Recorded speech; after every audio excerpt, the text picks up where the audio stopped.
What mindset shift does someone need to succeed? If you're doing $15 an hour activities, you're going to have a $15 an hour bank account. Reporting from Washington, D.C.'s Rip and Flip Studios, it's the Rip and Flip Podcast with Al Blocker. So I'm back. It's episode 53. I'm your host, Al Blocker. Welcome to another episode of Rip and Flip, where we break down real estate strategies and help you reinvent your life while building real wealth. Today, you are in for a treat, folks. We're diving to a very niche market that I think many investors overlook, and that is note investing. And there's nobody, I'll tell you, nobody better to break it down for you than my man, the man himself, Scott Carson with We Close Notes. Scott, my brother, glad to have you here. Let's get right into this. Glad to be here, man. Really looking forward to it. We're gonna have some fun. Fantastic, Scott. I really appreciate you being here. So, Scott, what I want to start with this, I want to start with the origin of the story, right? Your story, that is. Before we get into the mechanics, take us back, Scott. How did you even fall into this lane? I know a lot of people in the real estate, they're doing flipping, they're doing long-term investing, but note buying, and you and I talked a little bit before the show, I'd never really heard of note buying until you and I hooked up. So break that down for my listeners, if you will. Yeah, glad to be here. I call Austin, Texas home, everybody. And it's definitely an interesting story how I got into the note business. I was like many real estate investors, graduated college, got married, bought our first house. And this is going back like to 2001. And our realtor's like, hey, you guys got great credit if you thought about being a real estate investor. And I grew up in a small town in South Texas called Ingleside. My dad and mom owned a local hardware store. So I grew up being able to work with my hands, fix things and stuff like that. And I was like, yeah, that sounds great. I'd love to be a real estate investor. We like Flip This House. We like HGTV, those fictional shows that are not real at all. Right. And I'd read Rich Dad, Poor Dad about entrepreneurship and the cash flow quadrant and all that stuff. So I was like, yeah, let's do it. So we bought 2 investment properties to be the next landlord king here in North Austin, or Round Rock, Texas, to be precise. And I was making good money as a financial advisor. Ex-wife now, but wife at the time was working with special ed kids and stuff like that. So we bought 2 investment properties, put renters in there. I was feeling good. And then I walk into the office one day and everybody's laid off. And so that's not a very good feeling. I get home and then I find out that the employer of my 2 renters, Dell, which rhymes with hell, had also laid off them. Yeah. So we went from being the next landlord to being, Right. trying to make 6 mortgage payments on a private school teacher salary does not fly. And so luckily for me, I did whatever I could do. We got rid of the 2 investment properties, did a loan modification on our primary, and just basically squeaked by the skin on the hair on my chinny chin to keep our house. And so that was my first foray into real estate investing and failed. Fast forward a couple of years after getting back into the finance side. I was a banker with JP Morgan Chase and stuff like that, was a top banker here. And a buddy of mine came to me that I worked with before. He's like, hey, man, I'm starting a mortgage company with a couple of these investors that are traveling the country, teaching on this circuit and doing all those great things. I'd love for you to come aboard to help us with the mortgage business. And I was like, yeah, let's do it. So that was July 4th, 2004, when I put my notice in at Chase. And a week and a half later, I was out in LAX at the Marriott there talking about mortgages, and had a really unique 4-year apprenticeship with a guy by the name of Bob Leonetti and a lady named Jamie Kayla, and they were teaching creative financing, how to create paper and all that stuff on the Ron LeGrand circuit, Granddaddy Ron, as I like to call him, Angry Ron, the smell of money, that kind of Ron. Right.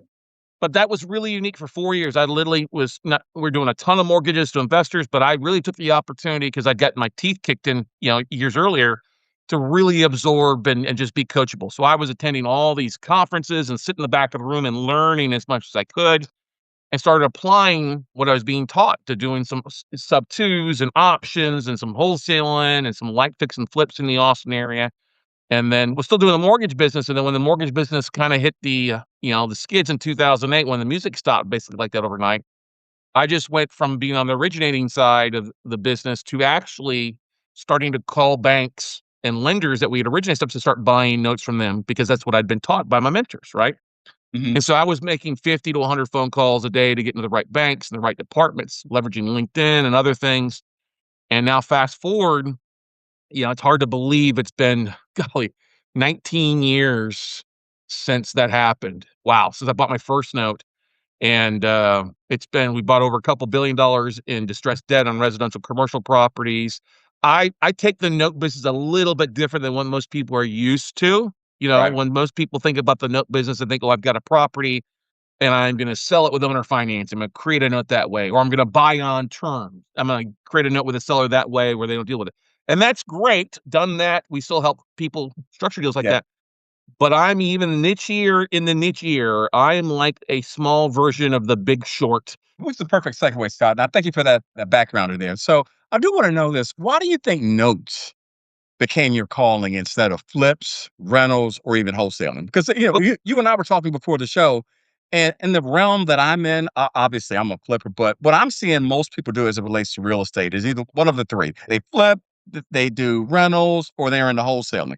Why notes? I'm curious. because what happened, I started getting when I was I've done all that stuff. I flipped a bunch of homes here in Central Texas and San Right, Antonio and Austin, done that, enjoyed that. But it was always a struggle to get deals. There's a lot of competition here, right? right.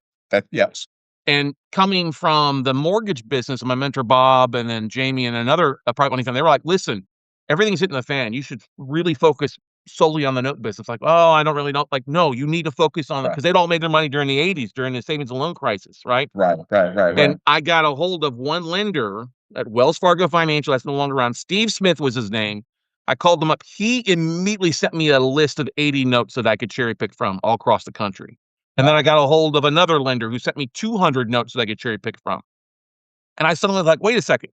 I can buy these at a bigger discount than I want to be buying a real estate. I don't have to drop out postcards or letter campaigns or bandit signs. So my cost per acquisition went way down, and I was getting deals that nobody else was looking at because it's a smaller niche when it comes to the note side of things. So that's what were the two biggest things. Like, I don't have to market as hard.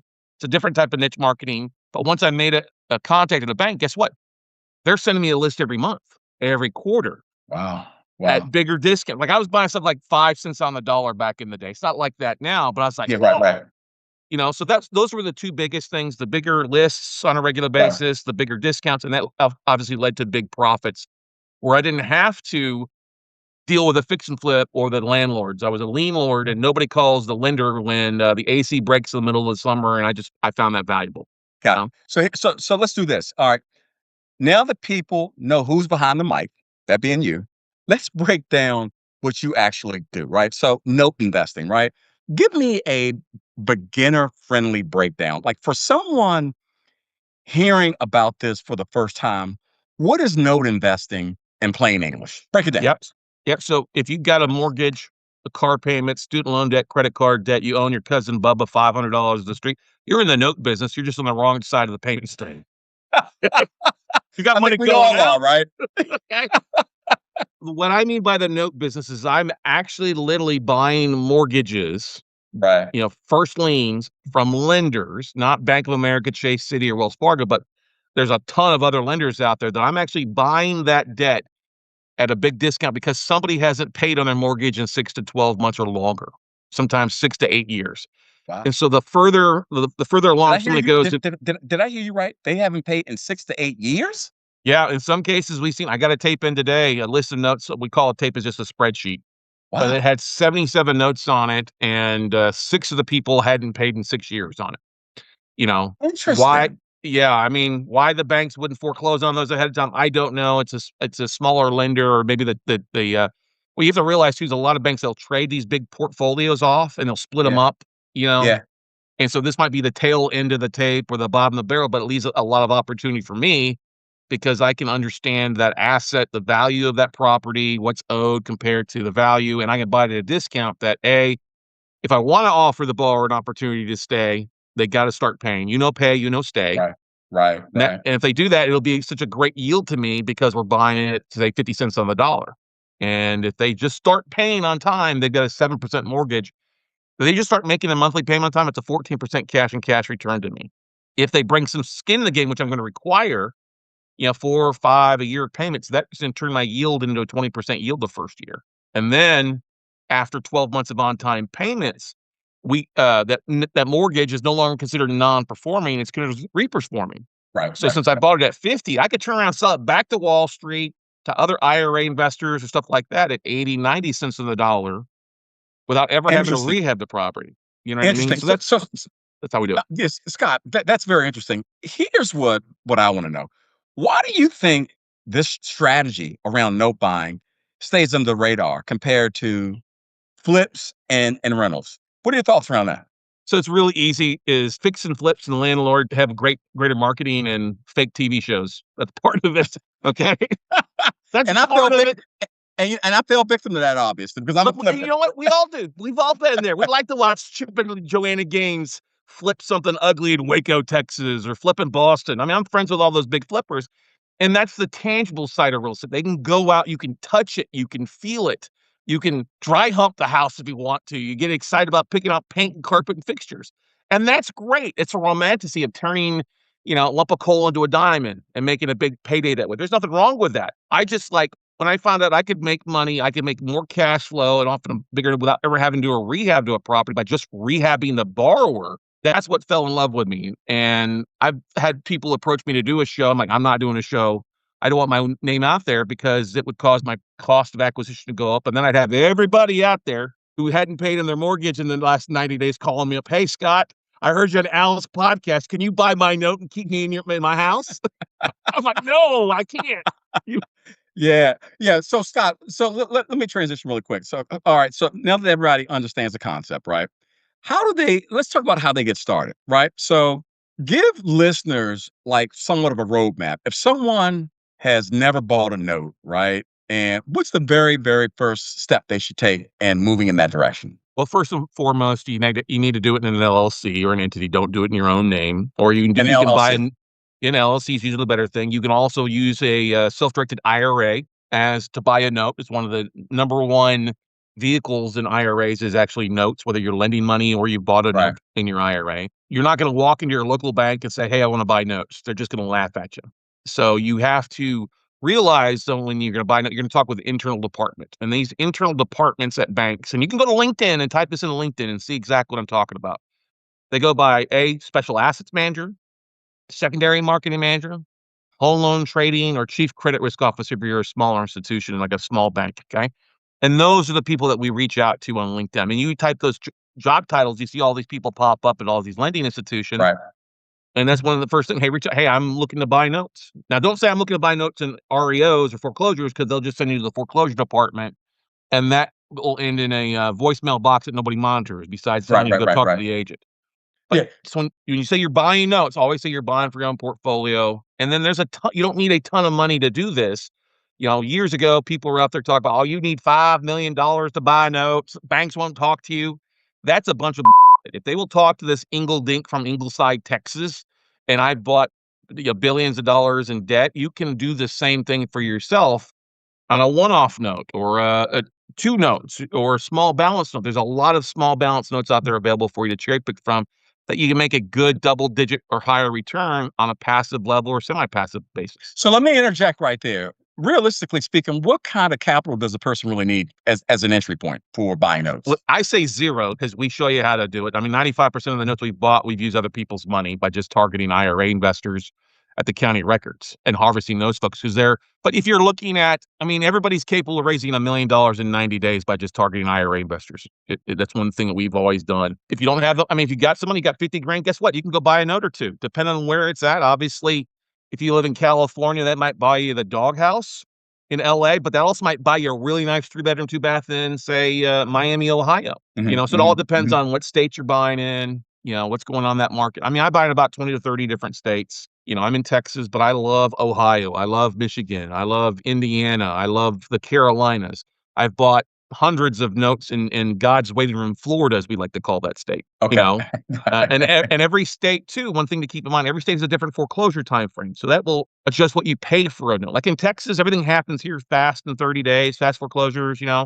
Whereas, like, say, if I'm buying in South Carolina, it's a year to foreclose. So that means I'll Right. get a little bigger discount buying in Clemson, South Carolina than I would say here in Austin, Texas, because of Gotcha. the foreclosure. So talk to me about what's the most common mistake you see beginners make buying their first note? What's the most Oh, common? this is so easy, Al. It's not understanding that you have to wear a banker's hat versus a property owner's hat.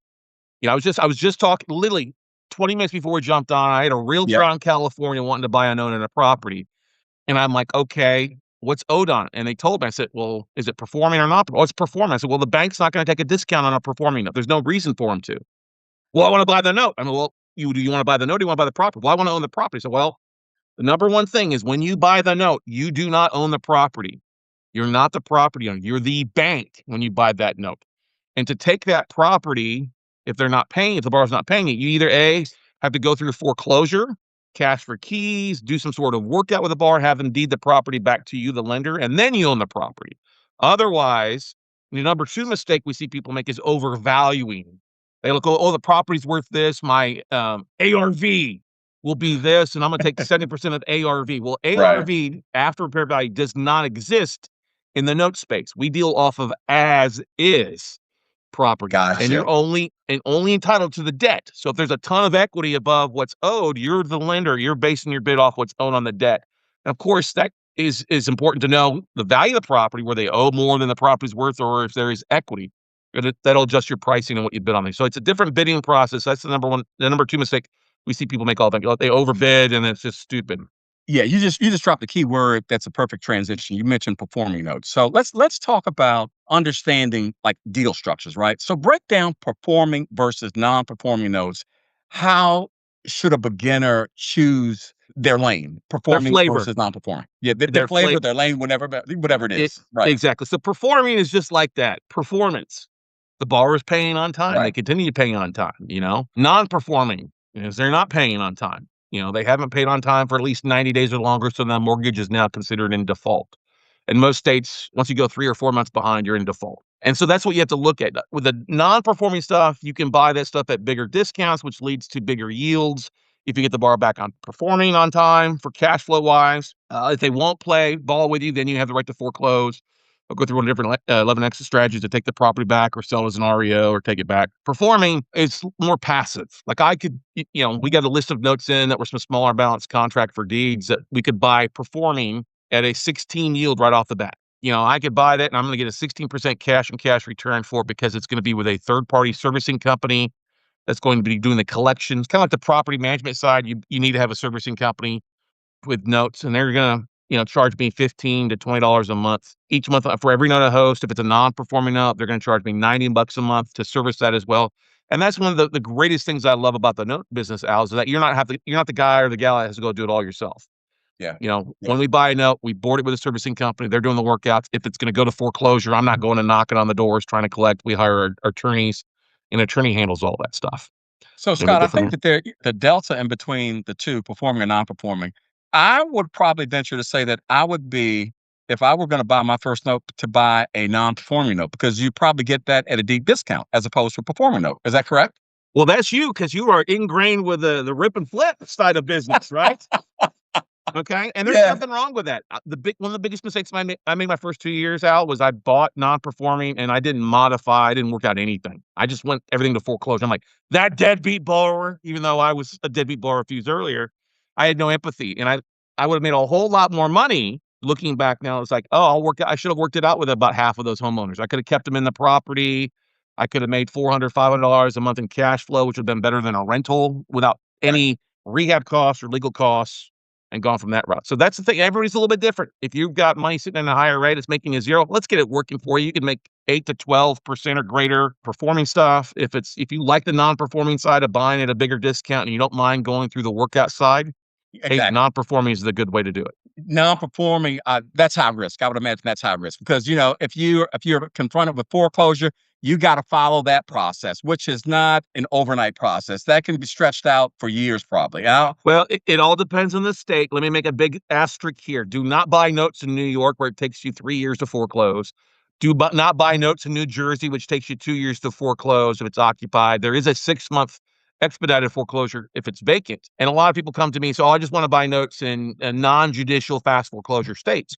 There's nothing wrong with it. You're just going to pay a little bit more than you would say it's a judicial foreclosure state like Ohio, which is like 9 months to foreclose. Okay, I don't mind going through that because I'm probably, if it's occupied and the borrower showed some sort of interest in paying again, I can probably work it out with them in 90 days and get them reperforming, and then I ain't worry about foreclosure. Cool, cool. So, Scott, talk to me about this. When you're evaluating a note, what are like the top 2 or 3 things you look for when you are looking to do that acquisition? How do we find the deals out of the Right, duds, basically? right. So the first thing is we get rid of the states we don't buy in, and then we look at monthly P&I payments is one of the first thing. If a borrower's only paying like $200 a month total P&I payment, which I'm like, how do you fall behind on $200 a month? You could sell plasma and pay for that, but I get rid of anything below 250 a month just because it doesn't make sense for us. I get rid of really low balance stuff because it just didn't work it out. But I like to, if I'm buying a portfolio or buying notes that are occupied, I want to look at the payment history. How far, and a lot of times the banks will send you literally a spreadsheet with 1, 2, 3 years of payment history. So you can take a look at it and say, okay, this borrower's been hit and miss for the last 24 months, or they've been hit and miss for the last 12. What happened? Because bad things happen to good people. They lose a job, divorce, death. The great thing too is get to see all the servicing notes, part of our due diligence. Has the borrower reached out to the lender? Has the borrower not been responsive? So that helps us identify a good borrower that we have an opportunity to get them back on track by evaluating that risk and how responsive they've been. That comes in handy. And then, of course, looking at, are they upside down on a property? Do they owe more than the property's worth, or is there a lot of equity? Now, if there is equity, usually 20% or more, that borrower might fight us if they won't play ball with us. That Right. means dragging out a foreclosure. If they're upside down, they owe 150 and the house is worth 100, they're probably not going to fight us like they would if there was a huge amount of equity. And Gotcha. we also like to stay in that kind of that bread and butter, that $500,000 value property and below. That's where we have the biggest bang for our buck. That's not saying I haven't bought a note that was 1.5 million on a mansion down in South Miami and stuff like that. I've bought those before. It's just that those are going to drag out because you're going to have a nasty battle with the borrower. But most of the time, if somebody hasn't paid and they're upside down, you come to them like Yeah. a knight on a white horse, like, let me help you stay in your house. You Right. want to stay, we help you pay. Right. So, Scott, again, I got you here because I know you're the king in this space. So, let's talk about scaling, mindset, and long term strategy. Right. So, let me take it in this direction. Once someone buys their first note, right, what's the smartest way to scale without getting overwhelmed? Stick in a lane, Stay in I your would lane. say, stay in your lane, pick 2 or 3 states to start off in, and just stick to the major markets in those cities. That's the biggest thing. The biggest cities Gotcha. that have 100,000 or more, where there's plenty of inventory. Stay in cities that are 50,000 or greater in population. That gives you plenty of buyers, crews, attorneys, all that stuff.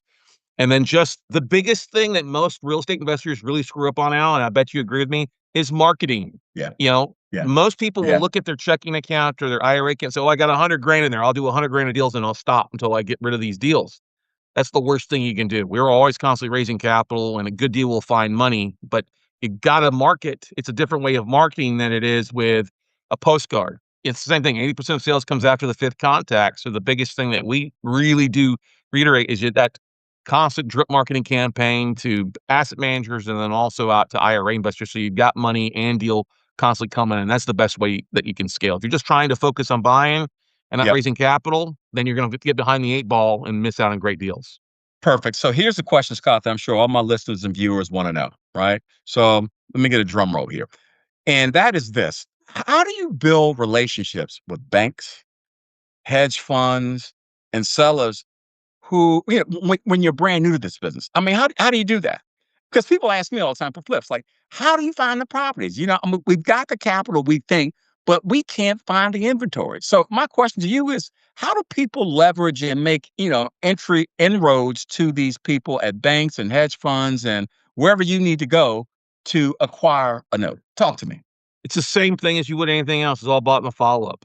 I would Yeah. say that probably 70% of the deals that we end up closing on come from following up 30 days after we were told no. You Wow. know, follow up, Wow. because here's the thing, I'll give you an example. This list of 77, we probably make an offer on 30 of them. If we Yep. get 10 accepted, we're pretty happy. But we also know that those 20 that we did get accepted will probably fall out during due diligence, or the other buyer may not fund on those things or may kick into the curb because of a variety of things. So just following up with people, say, hey, we made these offers a month ago. Did they close? If they didn't close, would you reconsider our offer? And that's just the big thing. It's the thought. You also got to pass the smell test. It's 2026. Unfortunately, I hate to say this, gurus out there are teaching like it's 1990.